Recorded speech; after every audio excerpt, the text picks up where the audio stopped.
Hey Waffle Gang, I do hope you are well. My name is Mark and today we're checking out some more Reddit stories, and if you do love a Reddit story, why not consider hitting that like, subscribe, maybe that notification bell too, and let's crack on with today's first story. Much love, guys. Now, today's first story comes from cowtogirl, who says, I, 25 female, discovered my boyfriend, 28 male, of 3 years is cheating. Tonight is the biggest night of his life. Help me. I won't go into all the gory details of our relationship. We were in love and, well, I still love him. But I found out, clearly, he does not. I discovered proof that he has been cheating on me for a while, in the form of small home movies of them. I don't know the girl, and from the looks of their conversations, yep, went ahead and post-discovery snooped. She has no idea I exist. Tonight is the biggest night of my boyfriend's life. He's receiving a state award at a big dinner with a few hundred people attending, from his mum and dad to councilmen and all of that. In fact, the only reason I discovered this transgression is because I've been putting together a little video for him to enjoy of some of the key moments of his life. You know, typical sappy shit. I'm burdened with a lot of power right now, and I don't know if I have it in me to do the right thing, or if I even know the right thing. I'm blinded with tears of rage and sadness and betrayal. But at the same time, I love him, have loved him, and do I really want to do this? The relationship is over, no doubt about it. I'm not a woman who will take her man cheating on her. Certainly not. That's not the issue. The issue is, there are cutesy selfies of the two of them. A lot of them, only shared between the two of them. Nothing lewd. There's plenty of that on camera though. Do I sneak one in the snap reel as a way of letting them know that I know? Or do I simply confront him after his moment in the sun passes? I'm not going to pick up everything and leave without cutting contact. That's not my style, and it wouldn't make me feel good. Just very sad. So I do the bitchy thing for once in my life. To anyone looking at the snap reel, it would just look like a picture of him and a friend. But to him, and to me, it'd be a private message, an outing. Help me Reddit. I don't know what to do this time. One of the top commenters on this said, nah, you know what? If there's really nothing anyone would pick up on other than the two of you, you slip that photo into the slideshow. Make eye contact with him when the photo appears on screen. Then when it's over, you stand up and walk out. It ain't the high road, but nobody needs to walk the high road all the time. Opie says, I chuckled. I think the only reason I would do this is to make eye contact with him, so that he knows I know. But I'm not sure I have the guts to do that. I'm not exactly Olivia Pope.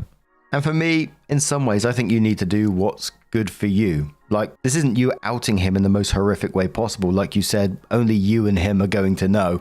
And in the end, he's the one who ruined it, not you. He was the one taking these photos, making the videos, carrying on a whole relationship behind your back, while you were putting together a tribute to celebrate his achievements. The fact that you discovered this, his betrayal, or trying to do something that's sweet for him, is particularly cruel. I think the only worry for me in these kinds of situations is like, you know, of course, this might feel satisfying in the moment to expose him like this, but it might also give him that ammunition to, you know, twist things around and call you the crazy ex for doing something like that. But in the end, I think you need to handle this on your terms. I don't think if you put the photo in, I don't think it's a particularly bad thing. And also if you took the air quotes high road, you know, it's just totally up to you in this situation. He's the one that's caused this. But Vengeance Pigeon says, honestly, if you really want to shit on his night, I tell him you know 5 minutes before he leaves that you won't be attending, and that you and your stuff will be gone when he gets back. He still has to dwell on this in the middle of his celebration, but he's denied the consolation of people who will see you using this moment for personal attention. He's denied any option of making this breakup look even a little like your fault. He's going to have to lie to people all night about where you are, knowing you're packing up at that very moment. As far as the video, I just wouldn't send anything to the hosts. They'll find some other way to fill the time. Black Otter says you could not make the video at all and use the time he's at the banquet to move out, if you both live together. If you add a picture of the two of them on, he will know what it's about. It won't ruin his night or how anyone else views him. Just throw it in there with a bunch of other smiling pictures of him hanging out with other people. No one else will be the wiser. Opie says in the video there are several photos that fit right alongside them, honestly. I'm just unsure if I have the capacity to pull it off. My other thought is, what if she is there? I hold no hatred or anything towards her. And she doesn't even know I exist most likely. But how awkward would it be for her? I think those are the main things holding me back. And one more comment which says, as incredibly tempting as that idea is, I don't think it would please you. His response is not likely to be what you want, unless what you want is anger. And if it is, well, be better than that. If I were you, I'd not finish the reel, and I'd definitely contact the other girl, who is getting played here just like you are, and warn her. Really close to when you ditch the bum. Probably send her an email somewhere around 2 minutes beforehand, so that he doesn't have time to get an accusing phone call, nor make a frantic one. With a handful of proof, so she doesn't have to wonder if you're some jealous psycho. There's a fair chance that the cheating bastard has already covered his bases there. So you need recent proof. Or, another idea just popped into my head. Maybe make the whole presentation out of the old Microsoft Word art. I'll put a picture on the screen. I'm not sure how to explain these fonts, but you know, they're old school. That's all I can say. Maybe with a CBAT music background or something along those lines. Why does your head go to these places, Mark? But anyway, OP comes in with our update nearly 2 months later, and it says, well, it's been a month and a half since this all went down. I've gotten so many requests for an update, and I never intended to give one honestly, because I was afraid of the fallout depending on what I ended up doing. So what did I do? I did the immature, vengeful thing, and I don't regret it. I took a few photos of the two of them, tasteful photos that gave off no indication other than she might be a childhood friend. I slipped them into the snap reel and I spoke kindly of him at the podium. Then after my turn was finished, I walked out. I drove home feeling calm and in control. 20 minutes later, the text started. Where did I go? What did I know? Where did I find the photos? Was there more in store for him? I text him. I know you've been fucking her, but there are no more photos. There weren't any, and of course I left it at that. Missed opportunity there. He didn't come home that night, or the next. The next day, he called me to ask me if we could meet and talk at a public location. I agreed to meet him at Starbucks. I arrived early, waited for him, and he showed up a few minutes late and took the seat across from me. He started right off with the excuses, how it just happened and he regrets it fully. She doesn't mean anything to him, and that she looks like a girl he had a crush on in high school, and he was powerless against his teenage self. I didn't interrupt him, just let him have his time.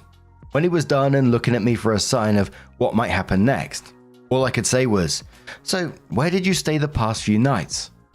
He said, "Her house." I said, "And what did you do?" He wouldn't answer.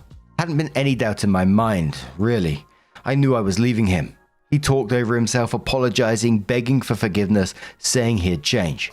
I told him that I didn't want him to have to change himself. And if who he was, naturally, was someone who cheated on his girlfriend, then that's not someone I wanted to be with. He said that he was thinking of proposing to me, and all I could say after that was, good thing I found out before. Fast forward to a few weeks later.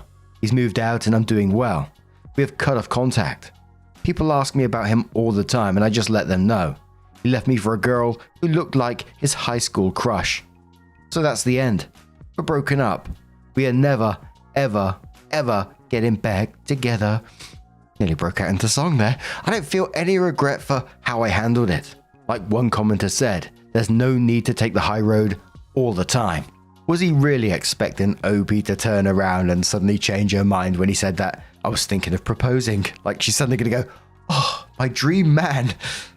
And in the middle there where I said there was a missed opportunity, I was thinking the way it said, where did I go? What did I know? Where did I find the photos? And was there more in store for him? It's easy for me to say behind the microphone, but my petty side was thinking I would have just rubbed my chin and went, I don't know. Is there? Keep him on the edge. But that was the only update on there, and I was sort of left wondering if the other woman found out about it as well. But what do you guys make of this situation? If you was left with that choice at the very start about adding that photo in the presentation or not, what would you do? Let us know your thoughts down in the comments below, and let's move on to another story. Now, our next story comes from the Petty Revenge subreddit from QueerDo84, who says, quit my job at an upscale steakhouse, but not before making sure all the customers knew what a prick the owner was. This happened back in 2009. but I shared it in a comment on another sub yesterday and figured it belonged here too. I was waiting tables at an upscale steakhouse, and the company culture was absolute garbage. The owner, Gary, was constantly throwing tantrums and screaming at everyone, and we all hated him. He'd line us all up before every shift just to berate us and yell how lucky we were that he had hired us, because we were all shit at our jobs and no one else would ever have us. Stuff like that. The only reason anyone ever stuck around was because the money was good due to the high ticket prices and solid customer base, as well as the fact that there weren't many other employment options for fine dining service in the area. In addition to being a massive prick, Gary was also a cheap bastard. There was a 6-foot-tall dessert cooler in the kitchen that had a broken door, and he put off fixing it for months because he didn't want to spend the money. So it was just sorta hanging on its hinge and you had to be really careful opening it. Inevitably, during the height of a Saturday night rush, it fell completely off and hit one of the servers hard. So she's laying there on the kitchen floor, bleeding from a serious looking wound on her head, and Gary is standing over her and screaming down at her. Way to go, just brilliant. What the fuck am I supposed to do now? It's the middle of the rush, you've got a full section and no one's going to be able to pick up your goddamn tables because everyone who works here is useless and incompetent. You should have been more careful. I'd seen a lot of his shit, but this was the hard line, and I made a decision right then that I was out. So when I got home that night, I typed up a letter to Gary, telling him exactly why I was quitting and leaving no detail out when it came to his tantrums, his verbal abuse, and the hazards in the workplace that he wouldn't address. I printed out 30 copies, went in early for my opening shift the following day. Mid-afternoon, the place was only open for dinner, and hid them all over the restaurant where guests would find them. In the menus, under the napkins, on the tables, in between paper towels in the restroom, etc. Some were in really obscure places, so that they wouldn't be found right away, and would keep popping up randomly. Surprise! Allowing my legacy to live on. Then, instead of working my shift, I left before the pre-shift lineup. Fast forward to a couple of days later, when a coworker reached out and shared with me the beautiful details of Gary's head almost exploding with rage when he found out about the letters. A couple of tables read them and walked out before ordering. People in the dining room could hear him screaming from the kitchen. Apparently, they were still finding letters weeks later, and every time one surfaced, the vein in Gary's forehead would pop out and he'd disappear into his office and slam the door. It remains one of my proudest moments, and my only regret is that I couldn't be a fly on the wall watching this all unfold. So the top comment on this one was asking questions. As Horror Gary says, wow, so many questions. Is the place still open? How did this affect your co-workers? Did she sue for damages after being hit by the door? Has the owner been reported to the Labor Board, OSHA, OSHA, the health and safety people, the health department at all, etc.? Opie says yes, it's still open, but it appears to be under new ownership. I didn't have much of a relationship with my co-workers yet, as I'd only worked there maybe 2 months before all this went down, so I never received a whole lot of follow-up. I didn't honestly know how my co-workers were impacted, though I did urge them to leave in the letter, knowing they'd all likely see it at some point. I sure as hell hoped she'd sue, and won big. Maybe Gary lost the restaurant in the suit and she now owns it. I didn't personally report him because I was living with my ex at the time, who had a warrant out for his arrest, and was also an abusive arsehole. He didn't want me talking to any kind of official agency for fear law enforcement would track him down. Hope someone reported him though. And Yikes replied to that saying that last part really came out of left field. Hope you're well now. Obi says thanks. I'm happy to report I left my abuser in 2013 and have improved my life tremendously since then. My cat sits like people. Great name says.